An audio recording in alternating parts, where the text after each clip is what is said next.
নমস্কাৰ, মই লীলা দেৱী। কিমান ধুনীয়া ৰঙা কাপোৰ এযোৰ চাব। এইটো চবে বিচাৰি আছে, লাচালটো এনে থাকিব, গাটো এনেকুৱা, ইমান ধুনীয়া কাপোৰযোৰ। My god, ready to wear, 4800। Ready to wear. মেখেলাখন চিলাই দিম আৰু কোনো টেনশ্যন নাই। মেখেলা চাওক, ইমানখিনি থাকিব। আৰু ব্লাউজ পিচটোত পুৰা হাতখনত থাকিব। ব্লাউজ পিচটো ইয়াতে নাই। ব্লাউজ পিচটো বাৰু পিছত দেখাই দিম আপোনাক। ইয়াতে ক'ৰবাত থাকিল ব্লাউজ পিচটোৰ হাতত থাকিব এইখিনিমান। গতিকে ধুনীয়া কাপোৰ এযোৰ। অলপতে মই কলা কাপোৰ এযোৰ দেখাইছিলোঁ এনেকুৱা।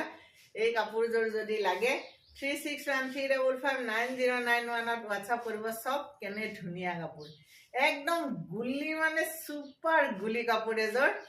কিমান মজা লাগিব।